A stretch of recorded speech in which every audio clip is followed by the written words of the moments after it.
Avant de plonger dans cette histoire incroyable, pensez à vous abonner à la chaîne et à activer la cloche. Ici, chaque récit a quelque chose à dire, et vous ne voudrez pas en manquer un seul. Dans le quartier chic de Madison Avenue, une petite boutique de vêtements de luxe brillait sous les néons. À l'intérieur, les mannequins exhibaient des créations audacieuses et colorées, mais l'atmosphère était lourde ce jour-là. Isabella Turner, jeune femme noire de 22 ans, s'occupait du comptoir. Son visage, d'habitude lumineux et fier, était marqué par la tension. Deux clientes, issues de la haute société new-yorkaise, se moquaient ouvertement d'elle.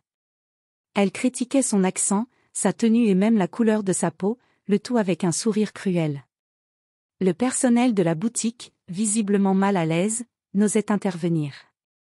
Isabella essayait de garder son calme, mais chaque rire, chaque remarque blessante la faisait se recroqueviller un peu plus. Soudain, la porte de la boutique s'ouvrit avec fracas. Un homme élégant, dans la cinquantaine, entra d'un pas ferme. Ses yeux, d'un bleu perçant, balayèrent la scène. Ses traits se durcirent en reconnaissant Isabella. Son cœur se serra, c'était sa fille. Une colère froide s'empara de lui. Comment avait-elle pu être traitée ainsi, dans sa propre boutique, sous ses yeux? Sans prévenir, il s'avança vers les clientes, sa voix résonnant comme un coup de tonnerre. « Excusez-moi, mais je crois que vous avez oublié une chose, le respect. » Le silence tomba immédiatement. Tous les regards se tournèrent vers lui, tous sauf Isabella, qui retenait ses larmes, partagées entre la honte et le soulagement de voir son père intervenir. Ce jour-là, Isabella comprit que sa vie allait changer. Non seulement parce que son père était là pour la défendre, mais aussi parce que les secrets qu'il gardait depuis des années allaient enfin éclater, révélant un monde de pouvoir, de fortune et de revanche qu'elle n'aurait jamais imaginé. Isabella Turner essuyait maladroitement la poussière sur le comptoir en bois de la boutique Elegance Madison. Malgré sa patience légendaire, ce matin-là, elle sentait une pression inhabituelle. Les clientes d'élite qui parcouraient la boutique aujourd'hui n'étaient pas là pour admirer les vêtements, mais pour humilier, critiquer et rabaisser chaque geste qu'elle faisait. « Cette couleur ne te va pas du tout », ricana l'une d'elles, une femme blonde au tailleur strict. « Et toi, tu pourrais au moins sourire correctement, ça ferait plus présentable. » Isabella baissa la tête, serrant les mains autour du chiffon qu'elle utilisait pour nettoyer le comptoir. Elle connaissait ce sentiment trop bien, être jugée pour sa couleur de peau, pour sa jeunesse, pour son apparence. Les souvenirs de ces années de lycée où elle avait été rejetée et moquée refirent surface, mais elle se força à respirer calmement. « Isabella, apporte-moi cette robe, vite » hurla la cliente en la pointant du doigt. Alors qu'elle se dirigeait vers le rayon, le tintement de la clochette à l'entrée de la boutique retentit. Isabella leva les yeux, pensant à un autre client difficile, mais elle s'arrêta net. L'homme qui venait d'entrer n'était pas un client ordinaire. Il portait un costume sur mesure, impeccablement coupé, et une expression que Isabella n'avait pas vue depuis des années, celle de son père, Jonathan Turner, millionnaire reconnu dans le monde entier, mais qu'elle n'avait pas vu depuis son enfance. Ses yeux se posèrent immédiatement sur elle, et un mélange de colère et d'inquiétude traversa son visage. Les clientes, inconscientes de qui il était, continuaient de se moquer. Mais Jonathan s'avança, chaque pas résonnant dans la boutique silencieuse, et son regard planta les sarcasmes dans le sol comme des épées. « Excusez-moi, mais je crois que vous vous êtes trompé de cible, » dit-il d'une voix ferme et glaciale. Isabella sentit ses épaules se détendre légèrement. Le moment était venu, la confrontation avec les riches et arrogantes clientes allait commencer, et pour la première fois, elle n'était pas seule. Jonathan Turner s'avança vers les deux clientes avec une présence imposante. Chaque pas semblait peser une tonne, et les éclats de rire cruels qui remplissaient la boutique quelques secondes plus tôt s'éteignirent devant lui. « Qui êtes-vous pour parler ainsi à ma fille » lança-t-il, la voix grave et ferme, laissant transparaître une colère froide et contenue depuis trop longtemps. Les femmes, surprises, échangèrent un regard confus. « Votre fille » bredouilla l'une d'elles, incapable de cacher son trouble. « Oh, nous ne savions pas. » « Vous ne saviez pas » répéta Jonathan en s'approchant d'elle, chaque mot étant un marteau. « Vous pensiez pouvoir humilier quelqu'un sans conséquence ? Isabella n'est pas seulement ma fille, elle est une personne digne de respect, ce que vous semblez avoir oublié. » Isabella, figée derrière le comptoir, sentit un mélange de fierté et d'embarras. Les larmes menaçaient de couler, mais elle savait que ce moment allait tout changer. Elle avait passé sa vie à supporter les moqueries, à sourire pour ne pas créer de conflit, mais la présence de son père lui donnait une force nouvelle. L'une des clientes tenta de rire nerveusement. « Eh bien, c'était juste une petite plaisanterie, rien de grave. » Jonathan secoua la tête lentement. « Une plaisanterie ?» dit-il avec un calme effrayant. « Le respect n'est pas une plaisanterie. Et humilier quelqu'un, dans sa propre boutique, devant d'autres, c'est une erreur que vous ne pourrez pas oublier de sitôt. » Il fit un signe discret à Isabella, et elle comprit immédiatement ce qu'il voulait, qu'elle sorte de derrière le comptoir. Tremblante mais déterminée, elle s'avança, la tête haute, et croisa le regard de son père. Dans ce simple échange, une complicité silencieuse s'installa. « Je suis désolée pour ce comportement, » dit-elle calmement, mais avec une autorité nouvelle dans la voix. « Je n'ai jamais voulu que vous vous sentiez supérieure à moi, et je n'ai jamais été votre servante. » Les clientes pâlirent, réalisant que la jeune femme qu'elles avaient essayé d'humilier n'était pas seulement protégée par son père, mais qu'elle était capable de se défendre avec force et dignité. Jonathan, voyant la situation sous contrôle, jeta un dernier regard glacial aux clientes.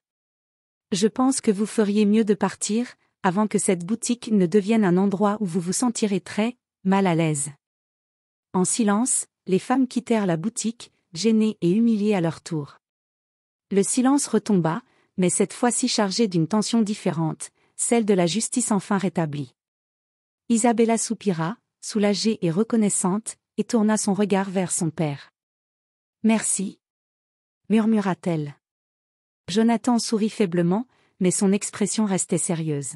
« Ce n'est que le début, Isabella. Il y a beaucoup de choses que tu dois savoir, sur moi, sur notre famille, et sur ce monde dans lequel tu vas devoir apprendre à te défendre. » Après le départ des clientes humiliées, Jonathan Turner fit signe à Isabella de le suivre dans l'arrière-boutique, un espace qu'elle n'avait jamais eu l'occasion de voir. Les murs étaient couverts d'étagères remplies de dossiers, de documents et de coffres verrouillés, témoins d'une richesse et d'un pouvoir qu'elle n'avait jamais soupçonné. « Isabella » commença Jonathan, la voix plus douce mais chargée de gravité, « il est temps que tu connaisses la vérité sur notre famille. » Isabella fronça les sourcils. « La vérité ? Vous m'avez toujours parlé de travail et d'argent, mais jamais de ça. » Jonathan prit une profonde inspiration. « Ta mère n'est pas seulement une styliste talentueuse. Elle était aussi impliquée dans un réseau de sociétés internationales que peu de gens connaissent. À sa mort, j'ai dû protéger ce que nous possédions. Et cela inclut toi. » Isabella sentit son cœur s'emballer. « Moi ? Comment ça me concerne-t-il ? Parce que tu es la seule héritière légitime de cette fortune et de tout ce que nous avons construit. » Jonathan lui tendit une enveloppe épaisse. À l'intérieur, des documents légaux, des contrats et des certificats d'entreprise. « Isabella, tout ce que tu as connu comme « petite boutique » n'était qu'une fraction de ce que notre famille possède. Et tu vas apprendre à prendre ta place. » La jeune femme sentit un mélange d'émerveillement et de peur. Son monde, jusque-là limité aux rayons de vêtements et aux moqueries quotidiennes, venait de s'élargir d'un coup. « Mais, je ne sais rien de tout ça, » murmura-t-elle, la voix tremblante. « Je ne suis pas prête. » Jonathan posa une main sur son épaule. « Tu n'as pas à l'être. Je serai là pour t'enseigner. Mais sache ceci, le monde peut être cruel, Isabella. Aujourd'hui, ces clientes t'ont humiliée. Demain, d'autres tenteront de te manipuler, de te voler ou de te détruire. Mais je te guiderai pour que tu puisses te défendre et même retourner les situations en ta faveur. » Isabella sentit une nouvelle détermination monter en elle. Les humiliations d'hier n'étaient plus seulement des blessures, elles étaient des leçons pour ce qu'elle allait devenir. Elle inspira profondément. « Alors, je suis prête à apprendre. » Jonathan sourit enfin, un mélange de fierté et de soulagement dans les yeux. « Bien. Commençons. Et crois-moi, ce n'est que le début d'une vie que tu n'as jamais imaginée. » Le lendemain matin, Isabella retourna à la boutique, mais cette fois avec un sentiment différent.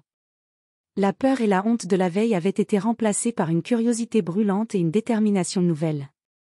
Son père, Jonathan, avait décidé qu'elle commencerait son apprentissage de la puissance et de la gestion familiale dès aujourd'hui.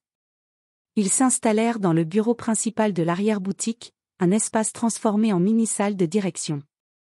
Des écrans montraient en temps réel les ventes, les stocks et même les comptes bancaires liés aux sociétés familiales. Jonathan posa devant elle un classeur épais, rempli de documents stratégiques et de rapports financiers. Isabella, pour diriger une entreprise, tu dois comprendre non seulement le produit que tu vends, mais aussi le monde autour de toi. Les gens peuvent être cruels, manipulateurs, et souvent, ils voient ta gentillesse comme une faiblesse. Il marqua une pause, laissant ses mots résonner. Ta boutique était un microcosme de ce monde. Les clientes d'hier ne t'ont pas seulement testé, elles ont révélé ton potentiel et tes faiblesses. Isabella hocha la tête. Je comprends, mais par où commencer? Jonathan sourit, presque fièrement. Par l'observation. Tu vas passer les prochains jours à apprendre comment chaque département fonctionne, la finance, le marketing, la logistique, et, surtout, les relations humaines. Chaque décision que tu prends a des conséquences, et tu dois apprendre à anticiper les réactions. Il l'accompagna ensuite à une réunion confidentielle avec le directeur financier de l'entreprise. Isabella observa silencieusement comment les discussions sur les chiffres, les investissements et les stratégies commerciales se déroulaient. Chaque mot, chaque geste, chaque silence avait un sens. Elle sentit une montée d'adrénaline, c'était un monde nouveau, exigeant, mais fascinant. À la fin de la journée, Jonathan la ramena à la boutique.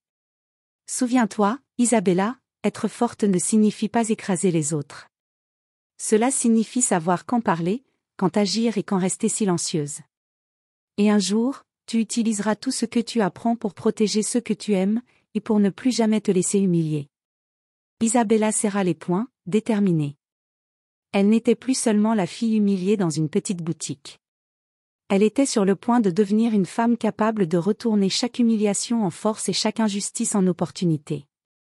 Quelques jours plus tard, Jonathan emmena Isabella à une réunion avec un investisseur important. Ce n'était pas une rencontre ordinaire, cet investisseur, un homme influent et redoutable nommé Charles Whitman, avait la réputation de tester les capacités et le caractère de ceux avec qui il traitait. Isabella, dit Jonathan en la regardant droit dans les yeux, aujourd'hui, tu ne seras pas seulement ma fille. Tu représenteras l'entreprise. Montre-moi ce que tu as appris. Isabella sentit son cœur battre plus vite.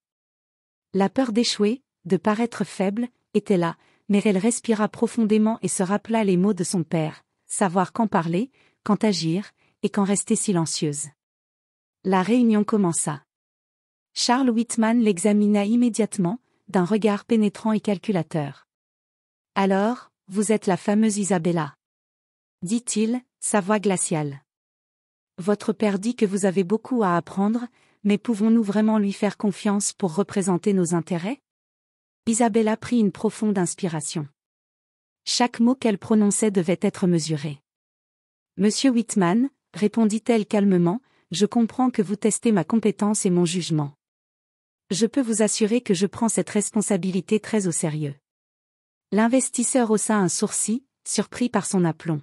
« Très bien, alors expliquez-moi vos plans pour le lancement de notre nouvelle ligne de produits dans le trimestre à venir. » Isabella utilisa toutes les notes et stratégies que son père lui avait enseignées. Elle parla avec précision des chiffres, des tendances du marché et de la stratégie de communication, en anticipant certaines questions difficiles. Chaque réponse renforçait sa crédibilité et impressionnait Charles Whitman. À la fin de la réunion, l'investisseur se leva, visiblement impressionné. « Je dois admettre, vous êtes plus préparé que je ne le pensais. Votre père a raison, vous avez du potentiel. » Jonathan sourit en la regardant, une fierté évidente dans les yeux. Isabella, bien qu'épuisée, ressentit une satisfaction profonde. Elle venait de franchir sa première véritable épreuve. Elle n'était plus simplement la fille humiliée dans une boutique, elle commençait à devenir une héritière capable de tenir tête à des géants. Alors qu'il quittait le bureau, Jonathan murmura, « Aujourd'hui, tu as passé le test. » Mais Isabella, ce n'est que le début. Le monde est rempli de défis, et parfois, ils viendront de ceux qui se croient au-dessus de toi.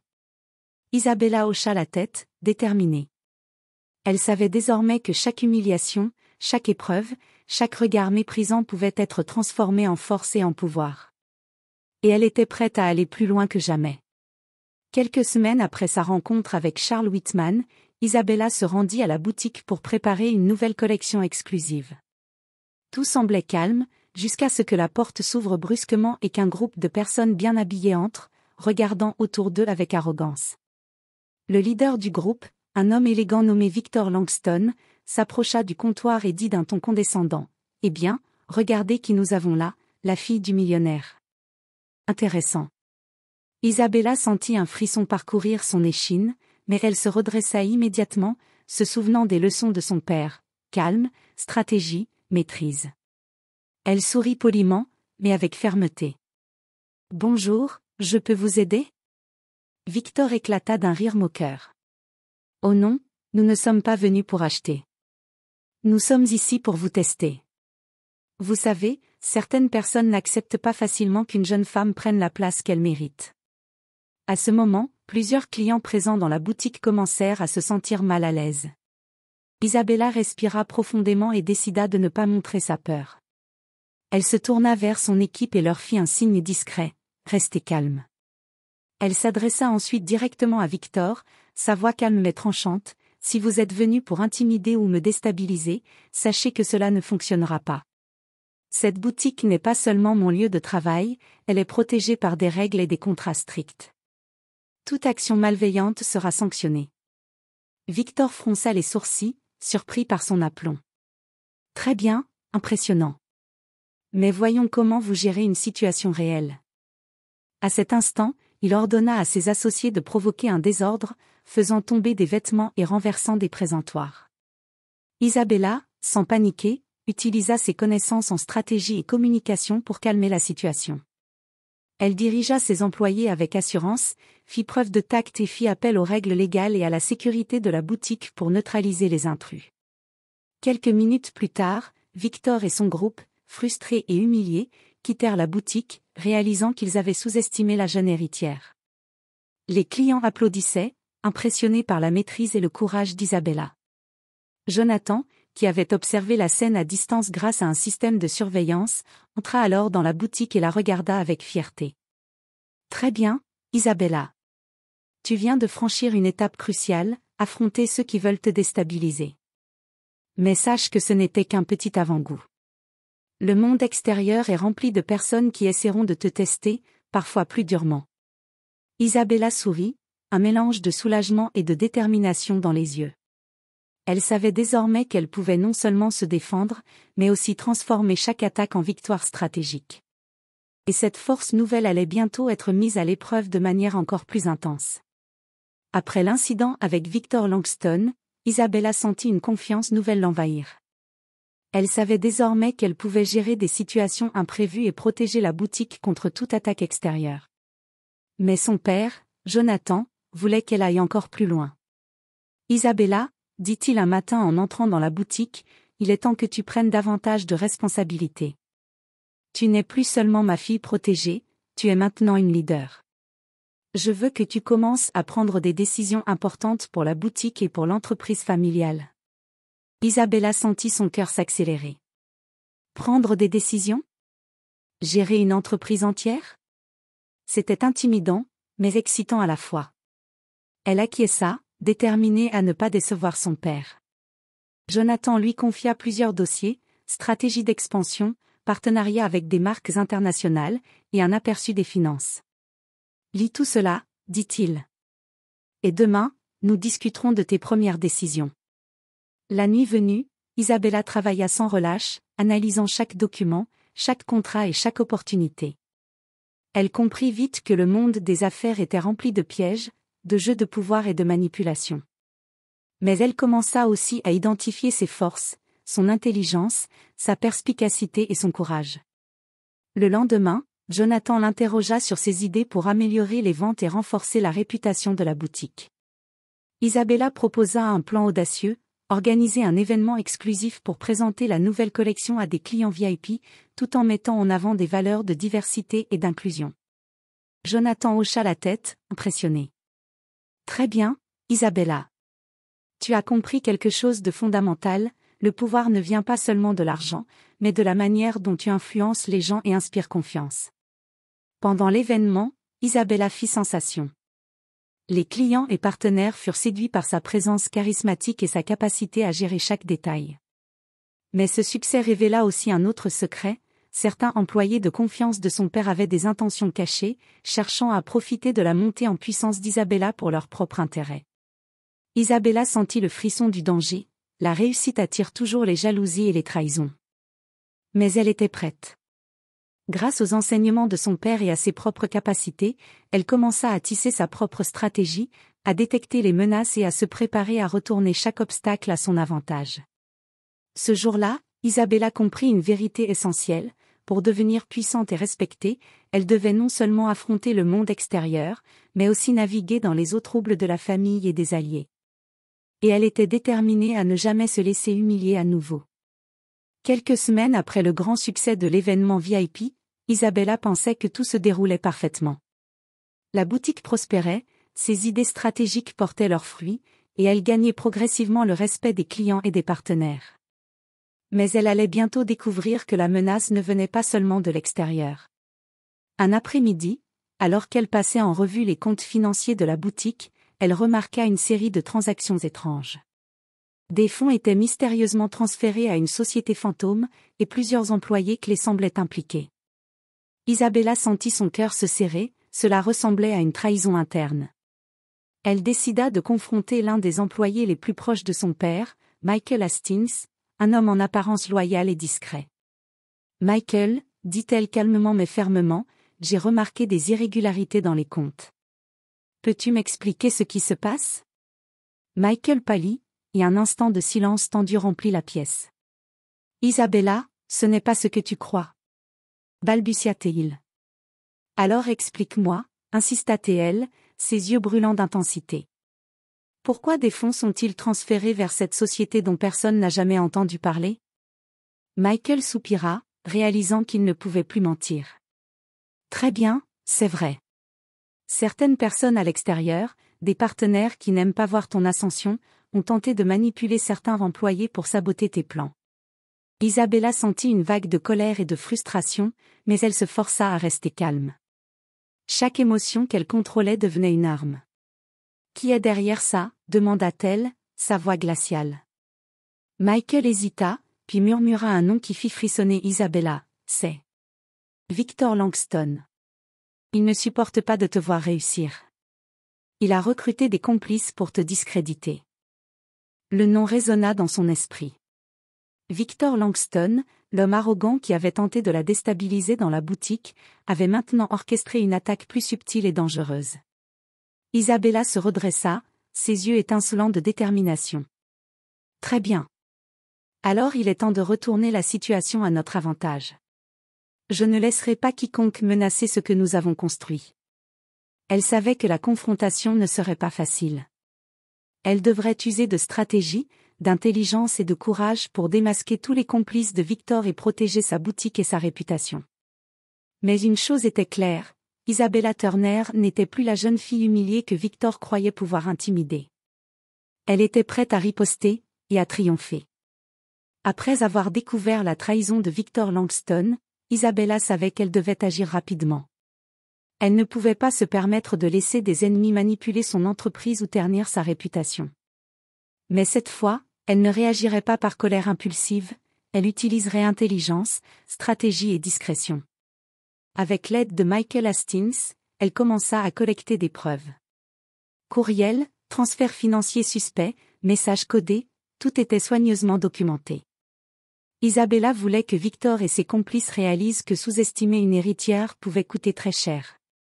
Elle décida ensuite de préparer un événement privé, soi-disant pour présenter une nouvelle ligne de produits à des investisseurs. En réalité, c'était un piège parfaitement orchestré. Tous les complices de Victor furent invités, sans se douter qu'Isabella avait préparé chaque détail pour les piéger. Le jour venu, Isabella était impeccable. Sa présence imposait le respect, et sa confiance transparaissait dans chaque geste.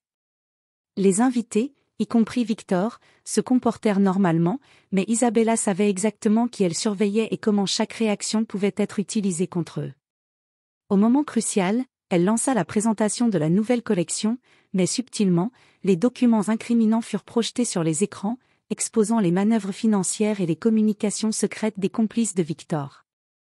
Les invités, choqués, comprirent immédiatement la gravité de la situation. Victor pâlit en voyant son plan révélé. Il tenta de minimiser les faits, mais Isabella, avec calme et précision, exposa chaque preuve. Vous avez essayé de saboter ma boutique et de manipuler mes employés. Mais vous avez oublié une chose, sous-estimer une personne déterminée peut coûter très cher.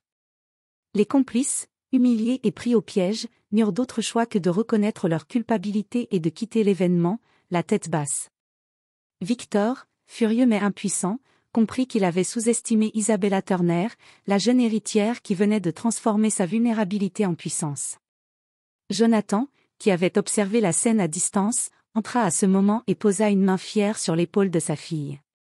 Isabella, aujourd'hui, tu n'as pas seulement protégé la boutique.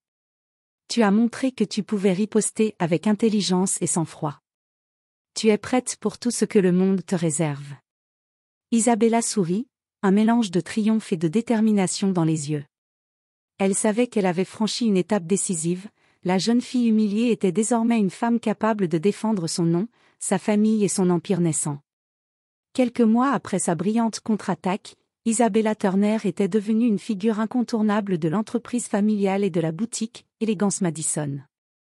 Chaque décision qu'elle prenait était calculée, chaque geste réfléchi, et sa présence imposait désormais respect et admiration. La boutique, autrefois simple lieu de travail, était devenue un symbole, diversité, élégance et puissance réunies. Les clients venaient non seulement pour les vêtements, mais aussi pour rencontrer la jeune héritière qui avait su transformer les humiliations en force et les obstacles en opportunités. Victor Langston et ses complices avaient disparu de l'entourage professionnel d'Isabella. Aucun d'eux n'osait revenir, de peur de subir une nouvelle défaite face à une femme qui avait appris à anticiper, à riposter et à dominer chaque situation. Un soir, Jonathan Turner invita Isabella à dîner dans le bureau principal de l'entreprise, un moment de calme après tant de tempêtes. Isabella, dit-il, la voix pleine de fierté, tu as parcouru un chemin incroyable. Tu as commencé comme la fille humiliée dans sa propre boutique, et aujourd'hui, tu es une leader que personne ne peut sous-estimer. Isabella sourit, reconnaissante, mais plus déterminée que jamais. Merci, papa. Mais ce que j'ai appris, c'est que la véritable puissance ne vient pas seulement de l'argent ou du contrôle. Elle vient de la confiance en soi, de la persévérance et du courage de se relever, même après les humiliations les plus cruelles. Jonathan hocha la tête. Exactement. Et maintenant, Isabella, le monde est à toi. Isabella se leva, regardant la ville illuminée à travers les grandes fenêtres. Chaque échec, chaque humiliation, chaque défi avait forgé sa force. Elle savait que de nouvelles batailles l'attendaient, mais rien ne pouvait plus l'arrêter. Elle était prête à prendre sa place dans le monde, à diriger l'entreprise familiale avec sagesse et détermination, et à montrer que même dans l'adversité, une femme pouvait se hisser au sommet. Ce soir-là, Isabella Turner ne célébrait pas seulement sa victoire sur ses ennemis, elle célébrait sa renaissance. La jeune fille humiliée n'existait plus. À sa place se tenait une femme puissante, respectée et invincible, prête à écrire son propre destin.